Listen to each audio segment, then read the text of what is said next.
day everyone, I am Jerry and we are the Stress Busters Batch June 2017, the Asian Wellness and Spa Academy, Manila. Ang aming mga member ay si Iya, Mean, Chad, Jerry, Seti, and Ate Baby. At ibibigyan ko na po kay Tia Chad. Thank you, Miss Sedi. Ang topic po namin ngayon ay tungkol sa physiological effects on massage sa lahat ng system ng ating katawan. Ang unang pong system ng katawan is sa circulatory system. Pasok at ibiyan. Magandang araw po. Ang effect po ng circulatory system sa ating katawan, unang-una po, napapaganda niya po yung blood vessel natin. At pag maganda po ang blood vessel, napapaganda rin po yung circulatory system natin, ang pagdaloy ng dugo. At saka natutulungan niya rin po yung high blood pressure po ang high blood pressure po ay natutulungan po mag-normalize at nabibigyan niya ng tamang rate ang pulse rate at ang blood pressure. Nagpo-produce din po siya ng red blood cells and white blood cells.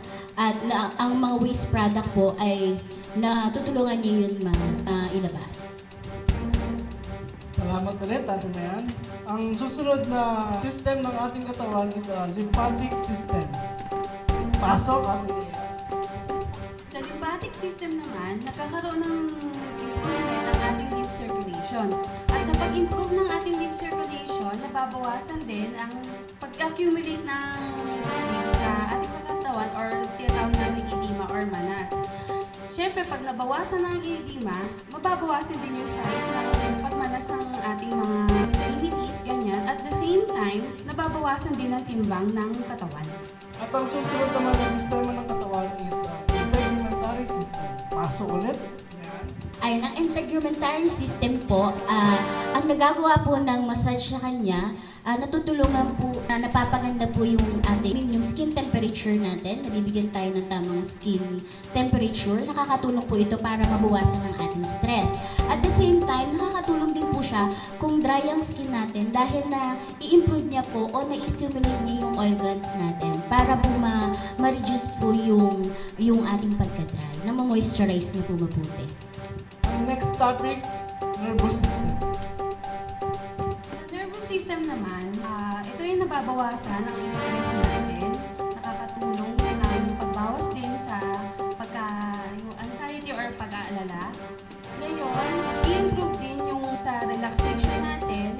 At sa pagtulog naman, nadi-decrease ang beta wave activity.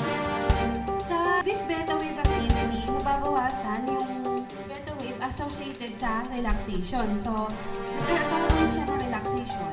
Isa pang benefit ng massage is nag-increase ang delta wave activity. Ito yung sa pagtulog. Nakakatay ng himig.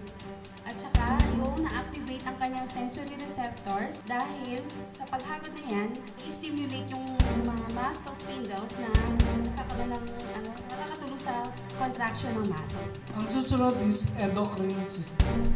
Ang endocrine system naman po, nakakatulong naman siya sa pagtulong ng pag-increase ng dopamine. Ito po yung maliles po yung ating, kumbaga nagiging kalmado tayo.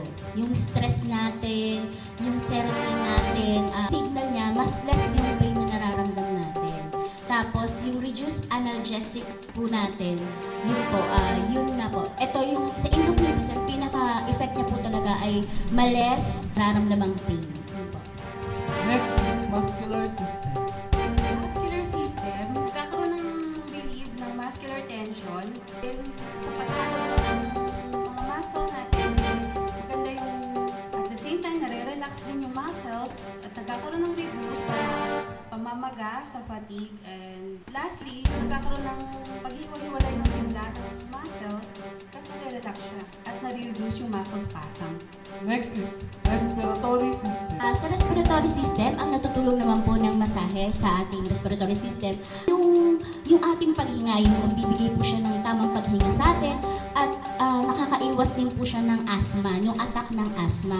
At nag-i-increase din po siya ng mga di-discharge siya ng mga fluid galing sa lungs natin, na galing sa respiratory gaya ng ubo, sipon, yun po. Pwede rin po kung sa likod, gumagamit tayo ng cupping para matulungan po mailabas yun. Salamat. Next one is digestive system. Digestive system naman, ang epekto ng massage is nag-i-improve ang pag-dumi, yung maiiwasan yung pag-constipate or dumi. Ngayon, nare-relieve din ito sa paglabas ng tabak at saka yung gas sa katawan at saka i-improve ang digestion or panunaw. At ang last po na system na katawan natin is ang urinary system. Ang kagandahan din po sa massage, ang effect sa urinary system, ay yung increase po ng paglabas ng ihi. Nai-improve niya po or maganda po yung paglabas ng ating ihi. Dahil nga po na tutulungan yung mga metabolic waste, mabilis siyang lumabas. Diyan nagtatapos ang aming topic sa physiological effects of massage on different kinds of system of the human body. Thank you.